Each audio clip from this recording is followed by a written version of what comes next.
Ya, bismillah. Assalamualaikum warahmatullahi wabarakatuh. Eh, Kembali lagi di YouTube gua, Tengku Alfa Desa Sayap.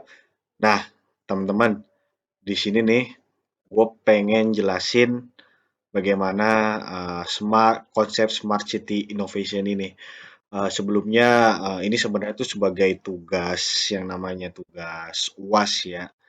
Ini bagi gua ya ini suatu kesempatan gua buat nunjukin eh, atau menjelaskan bagaimana materi ini bisa gue jelasin. Seperti materi ini kan yang gua pilih itu adalah materi yang bernama Smart City Innovation nih. Nah, sebelumnya eh, gua di sini juga eh, dibimbing dan diajarkan oleh dosen mata kuliahnya itu adalah manajemen strategi di Universitas Pancasila Fakultas Teknik. Nah, untuk nama dosennya itu atau disebutnya dosen pengampunya itu adalah Mas Haris ya. Mas Haris, gua salut banget sama Mas Haris yang ngajarnya menurut gua kece parah, kece abis, beda dari dosen-dosen pada umumnya. Tapi ini dia dosen paling keren sih menurut gua ya. Gua nggak tahu orang lain gimana, tapi itu keren sih ngajarnya dia. Masuk buat anak muda ya, gitu sih paling. Nah, balik lagi ke topik. Di sini gua pengen jelasin topik yang udah gue pilih, yaitu adalah Smart City Innovation. Gitu. Nah, dari Smart City Innovation ini kita langsung aja nih ke pengertiannya ya. Berdasarkan PPT yang udah gue buat ini, ya gue cuman ngambil apa yang gue cari di Google dong, biar lebih paham kalian nih buat ngejelasinnya. Nah, salah satu pengertian dari Smart City ini adalah Smart City merupakan sebuah performansi yang baik untuk sebuah kota yang didukung oleh kombinasi yang pintar atau smart dari segi segala aktivitas kajian, penemuan, serta kesadaran dari masyarakat kota tersebut. Smart City diharapkan mampu memberikan dampak positif bagi pemerintah, kehidupan sosial, masyarakat, transportasi, kualitas hidup, persaingan yang sehat di segala bidang dengan memanfaatkan teknologi informasi dan komunikasi. Itu dari pengertian namanya Smart City. Nah, untuk pengertian Smart City tentunya butuh yang namanya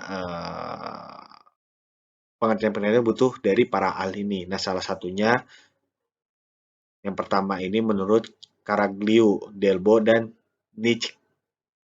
Mungkin bacanya agak susah ya, ini orang-orang barat emang agak susah.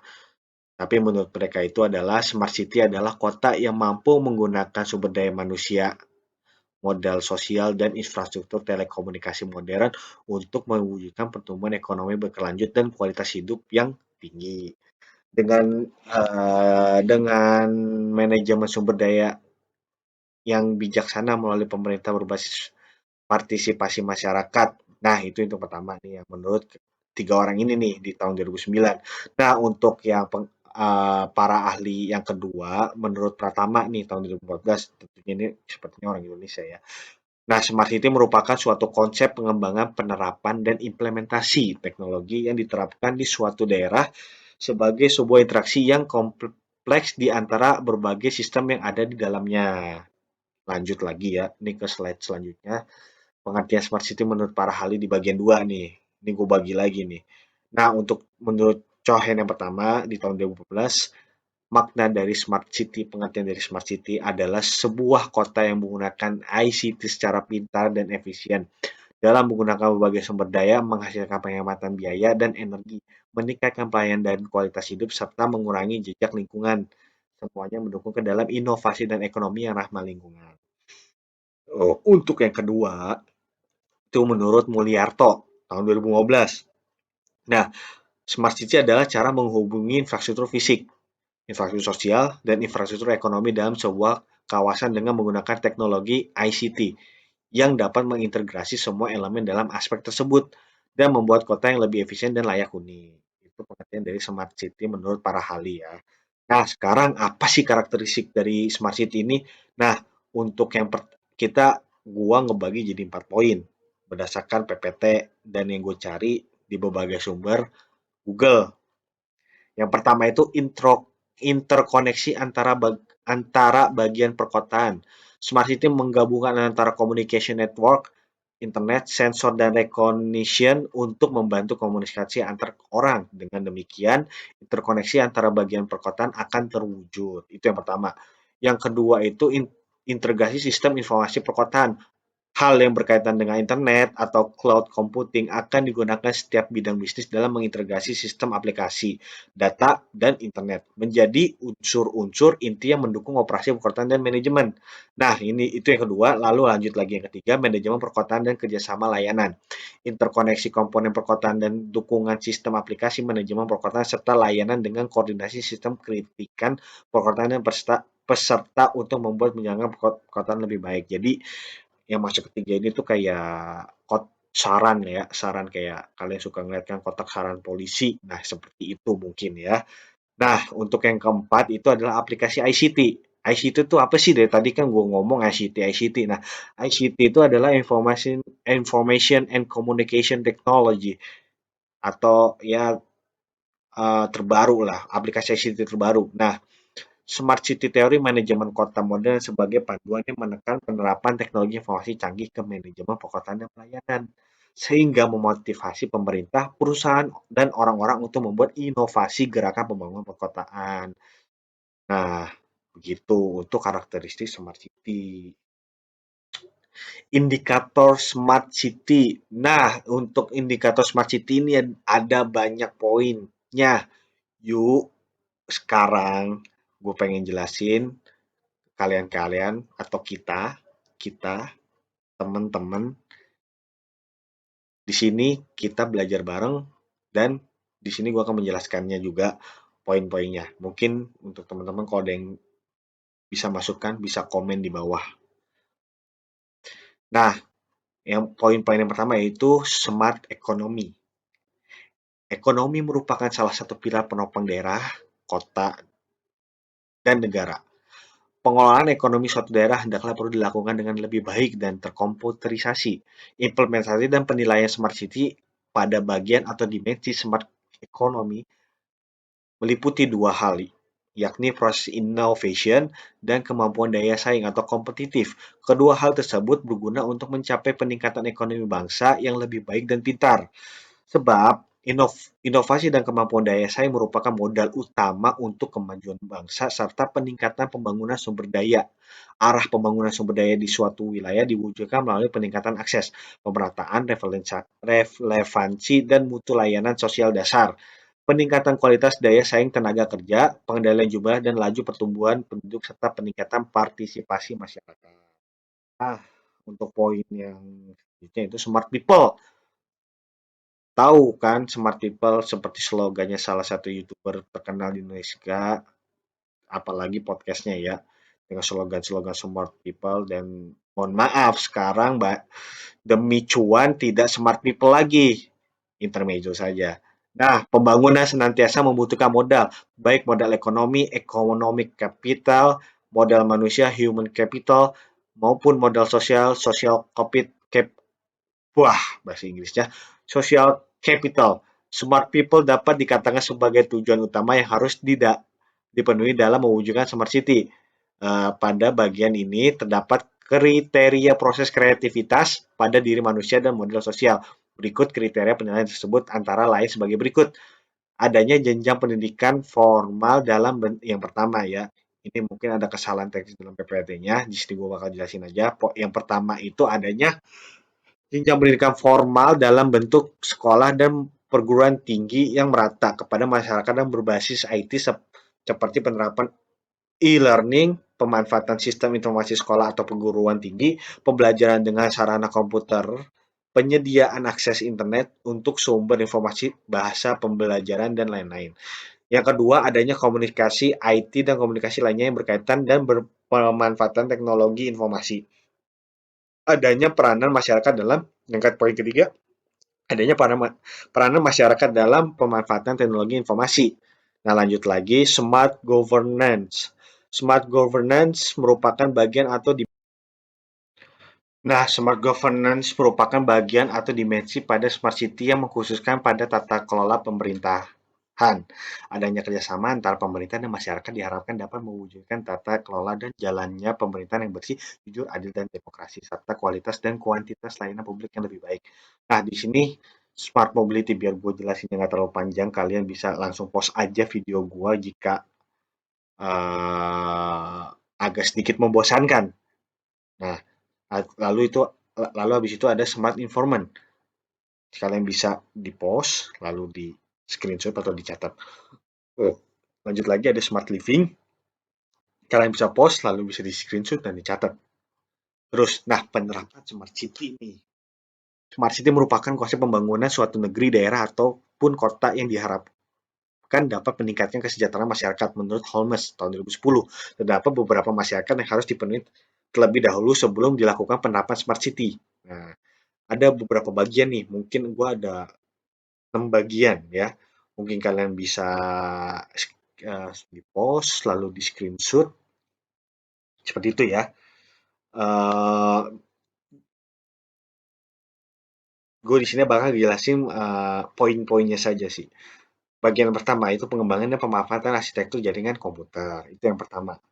Yang kedua, itu ada keterbukaan informasi serta stimulasi ekonomi dan keilmuan. Yang ketiga itu ada pengembangan inovasi dan karakter kreativitas masyarakat. Nah, yang keempat itu stimulasi terhadap sisi enterprise dan kewirausahaan. Nanti gue ingetin lagi, kalian bisa di post, oke, biar kalian nggak terlalu bete untuk melihat perkataan-perkataan gue, oke. Lalu yang kelima itu ada tatanan pemerintah yang lebih partisipatif dan demokrasi. Yang bagian keenam yaitu yang terakhir mungkin ya, keseimbangan aspek lingkungan, sosial, dan ekonomi.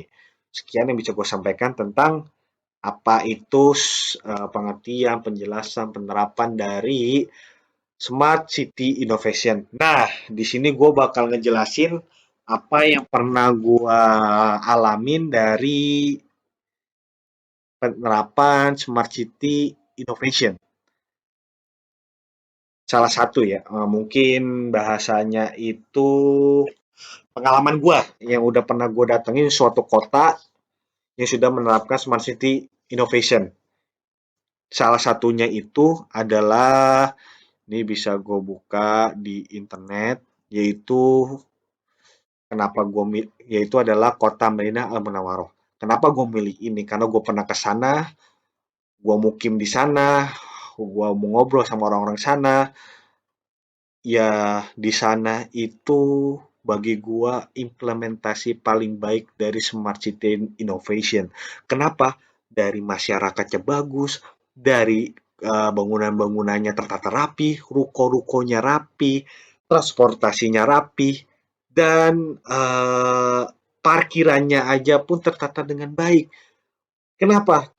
Gue bisa bilang begini karena gue tahu banget gitu sama kota ini gitu kan, kotanya Rasulullah Shallallahu Alaihi Wasallam kan, tapi ini bener-bener wow, asli ini kota bagus banget. Salah satu kebagusan yang mungkin bisa gue jelasin yaitu adalah parkirannya aja tertata rapi ya, mungkin kalau kita bandingin sama yang di Indonesia ya, di Indonesia mungkin kalau kita parkir itu masuk portal, portal ketutup. Udah kita masuk parkir yang ibaratnya kayak kerangkeng gitu di suatu tempat kita, ya kalau kita keluar ya agak sulit kan, harus keluar dari portal itu dan bayar kan. Ya itu mungkin sekarang Indonesia masih pakai cash dan masih beberapa yang menggunakan e-money atau sejenisnya. Di sana ibaratnya lu mau parkir di mana aja bisa dan di situ ada mesinnya. Mesinnya ngedetek parkiran lu itu cuman itu lu parkirnya di nomor berapa dan lu terapin, lu ngetap di situ, lu pencet mobil lu apa, lu mau pakai dari jam berapa sampai jam berapa, tinggal situ lalu kertasnya diselipin di wiper mobil. Nah, kerennya itu adalah di situ pembayarannya bisa nggak menggunakan cash tapi menggunakan elektronik. Seperti salah satunya yaitu menggunakan iPhone. Yang gue tahu iPhone memiliki e-wallet. E-wallet di Indonesia nggak berguna, tapi di sana sangat berguna. Lu bisa membayar pakai apa aja menggunakan e-wallet. bahasanya GoPay-nya sono lah. Tapi di sono nggak ada GoPay. Adanya ya itu e-wallet dan bank-bank yang mengeluarkan uang elektronik. Ya kalau di Indonesia mungkin e-money, Flash, dan sejenisnya. Kalau di sana tuh ada banknya tuh ada Al-Rajhi Bank, ada Mada Bank, itu yang baru gua tahu. Ada banyak lagi mungkin yang namanya sulit ya, yang gua nggak memperhatikan karena kebetulan waktu itu di sana gua menggunakan dua bank itu. Itu sih menurut gue yang pengalaman pengalaman gue selama gue di sana itu keren banget. Madinah tuh the best. Penerapan smart city innovation yang menurut gue paling the best. Mungkin teman-teman di sini yang ada yang lebih the best dari sini, ya mungkin bisa jadi bandingan ya. Karena kan gue belum pernah ke kota-kota atau negara-negara lain yang maybe ada di situs penerapan smart city innovation. Nah, setelah itu dari yang pernah gue ceritain pengalaman gue tentang smart city innovation, gue di sini bakal ngejelasin apa itu wirausaha merdeka. Nah, wirausaha merdeka adalah bagian dari program MBKM yang bertujuan untuk memberikan kesempatan kepada mahasiswa belajar dan mengembangkan diri menjadi calon entrepreneur melalui aktivitas di luar kelas perkuliahan. Nah, di sini gue juga pernah ngikutin nih. Ini gue juga baca ini juga berdasarkan Google kan. Takutnya kalau gue ngomong asal ngomong kan nanti gak jelas gitu. Jadi ini berdasarkan dikti dan gue juga pernah ngikut juga dan itu pembimbingnya adalah Mas Haris juga ya, selaku pengampu pengampu dan dosen mata kuliah ini juga manajemen strategi dan di situ gua gambarannya tuh membuat suatu usaha bengkel yaitu bengkel sumber maju itu aja sih yang paling bisa gue jelasin lalu dari sini gua cuman pengen jelasin kalian bahwa Indonesia mudah-mudahan bisa menerapkan smart city innovation seperti bagaimana yang gue pernah tinggal di Madinah. Nah, di sini gua cukupkan saja ya, biar nggak terlalu bertele-tele. Mungkin gue berterima kasih buat teman-teman yang udah mau nonton. Nanti kalau ada yang kurang-kurangnya bisa komen di bawah. Oke? Mungkin gue tutup. Kafartum aja subhanakallah mau bihamdika syadu lantas kawatu bilai. Wassalamualaikum warahmatullahi wabarakatuh. Bye. Sampai ketemu lagi di video selanjutnya.